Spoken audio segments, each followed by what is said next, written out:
મોહમ્મદ સુરેશભાઈ પટેલ, રહેવાસી પાંજરાપોળની ખડકી જંબુસર। આજે આ ધૂળેટીના પાવન પર્વની અંદર વર્ષોથી પાંજરાપોળના ફળિયાની અંદર રહીશો દ્વારા અહીંયા ઈલ્લાજીની પ્રતિમા બનાવવામાં આવે છે અને શહેરના મુખ્ય માર્ગો પરથી એની સ્મશાન યાત્રા કાઢીને સ્મશાન ગૃહ સુધી લઈ જવાની અવિરત પરંપરા છે। આના પાછળ બહુ પૌરાણિક એક કથા છે।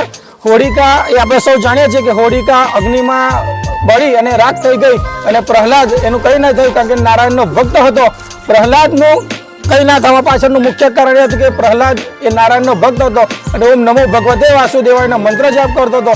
જ્યારે હોળિકા અગ્નિની અંદર ભસ્મીભૂત થઈ ગઈ અને સવારે જ્યારે એના પ્રેમી ઈલ્લાજી એને મળવા માટે જાય છે ત્યારે એની રાખ જોવે છે અને એનું આખું શરીર બળીને ખાક થઈ ગયું છે। એ રાખની અંદર આ ઈલ્લાજી આરોટે છે ને આરોટવાના કારણે વિવિધ રંગો અને તરંગો ઉત્પન્ન થાય છે, જેનું નામ જ આ ધૂળેટીનો પર્વ આપણે વર્ષોથી મનાવી રહ્યા છે।